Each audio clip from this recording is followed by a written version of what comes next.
back here live on the Dukect Lounge. Thank you so much for joining me, Dukect, here on TalkShoe.com and on YouTube. And, until they kick me off, which, who knows, I might be talking about that soon. If you want to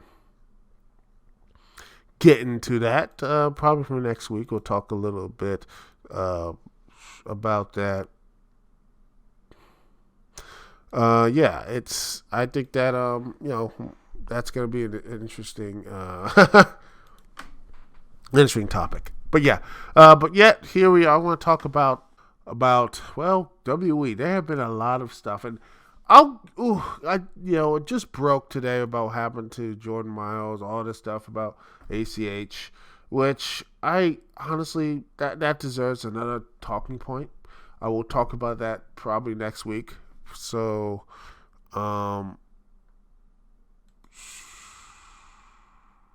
it's going to be that's going to be a really interesting discussion. I might talk to some other people with this stuff, but yeah. But anyway, let's talk about WE treating its wrestlers. And,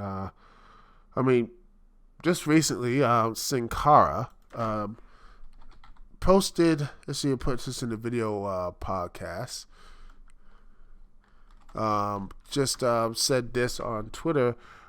Basically, he requested his release on Twitter, on his Twitter page.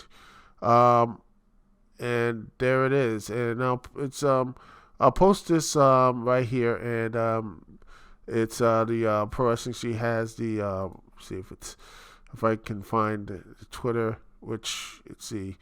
We have the Twitter here, which, let me just see if it's one.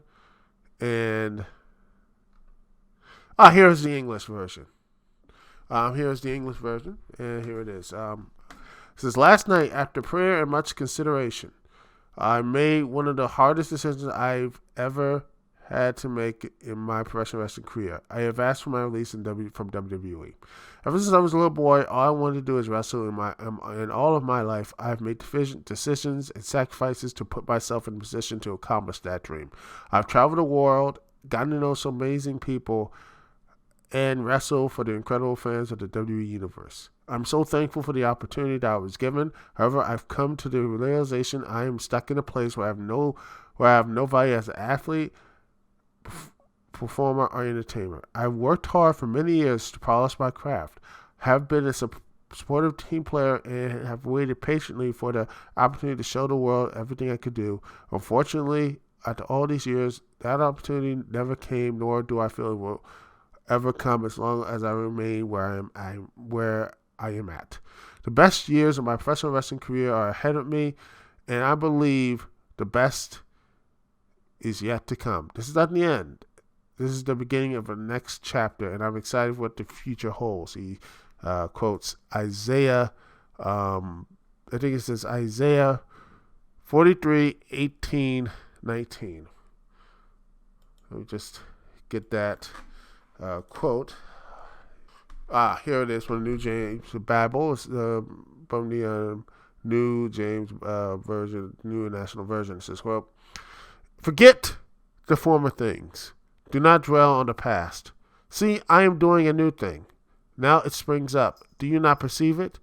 I am making a way in the wilderness, in the streams in the wasteland. And it says, and it ends up with, it says, by the way, he quotes this, but the last part is, I want to thank WWE for this amazing chapter. I'm very grateful. Most importantly, thank you for the WWE Universe for undying support. So yeah, T said this on Twitter, and honestly, my thoughts on this are very, probably I always want this thing to be, to me, I always believe releases and everything else should be, in my opinion, should happen off screen. It should. I always believe that this stuff should happen off camera. It should happen in the backstage. Should never get on, you know,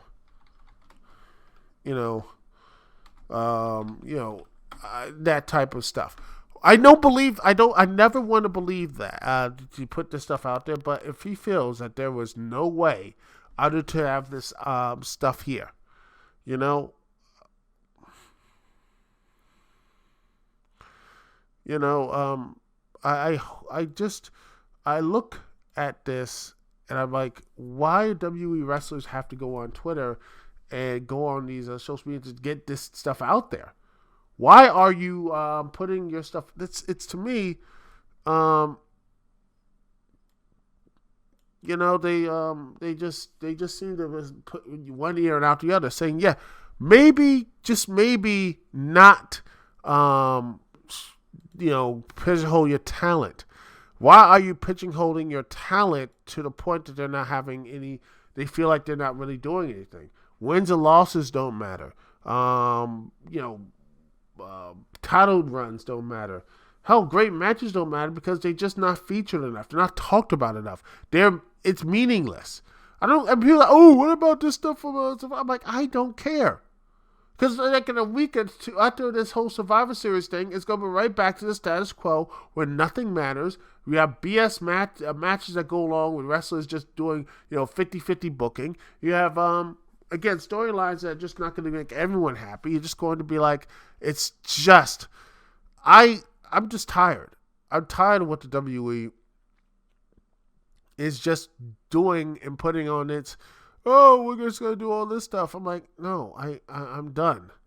I am done with the same old BS of the WWE, the continuing of just bad storyline after bad storyline after bad storyline, and such. It's just I'm tired of it. I'm sick and tired of this stuff, and I know a lot of people are. They're going to say, well, AEW, all this stuff. And AEW has its issues. I already talked about it. But yeah, it's just, it's, I don't care about this. I don't care about,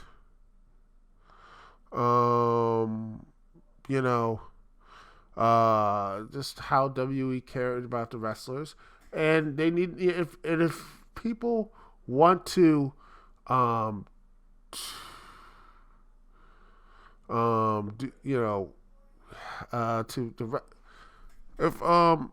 if they're going to do something that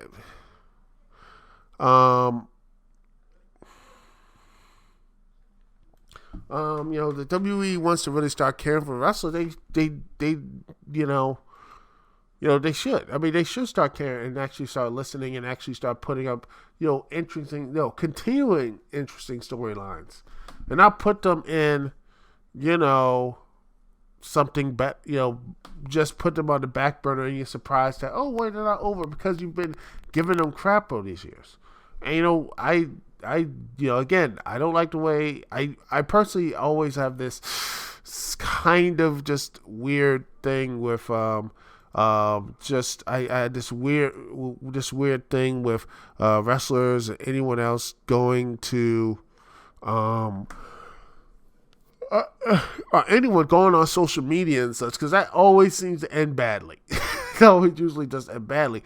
But if it's the only way to get your message across and you've been trying really hard, trying really hard to get out of the company and they're not going to listen to you, then yeah, the best way to do is actually put a statement out there. If they're not going to do it behind the scene, then they should be, if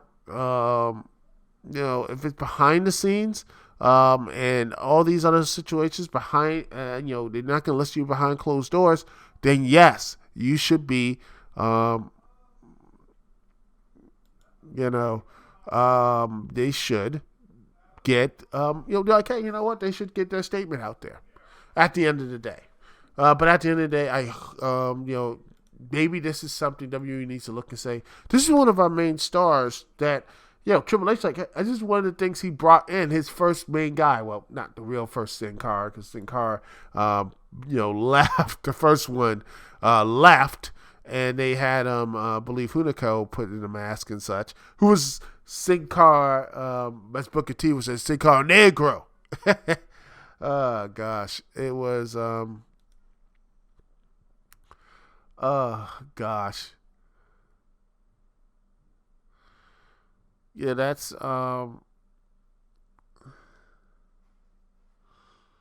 yeah, he was Sin Cara. Um yeah, it was he was Sin Cara, and then he was doing all this other stuff and this, that, and the other.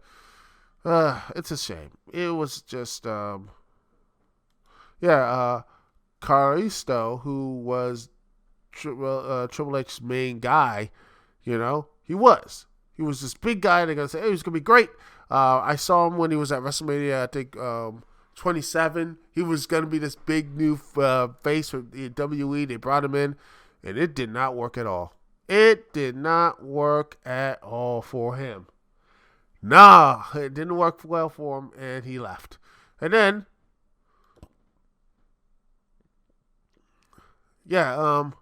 Sin Cara returned as Arius and such with Hunico. By the way, and then he had Camacho for a long while.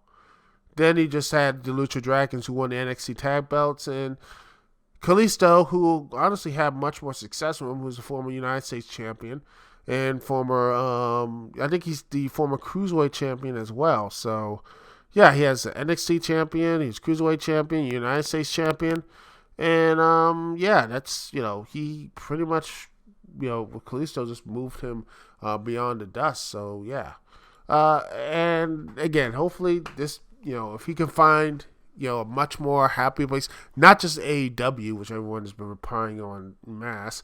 Maybe he can go to Ring of Honor. Maybe he goes to Impact Wrestling.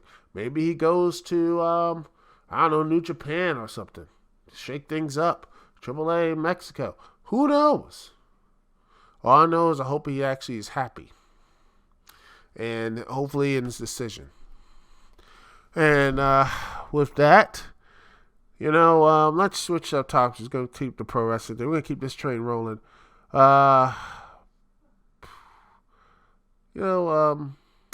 Let's take this train rolling with another song, actually. Well, we're going to take a little small break here and get some water. My throat is all scratching right now. So we're going to take a small break, and when we come back, we're going to be talking about AEW, Full Gear, more importantly, the match between Moxley and Omega. And we'll be right back right after this, here live on the Dukect Lounge. Thank you so much for joining me, Duke CT. We're right back right after this. We are here live on TalkShoe.com.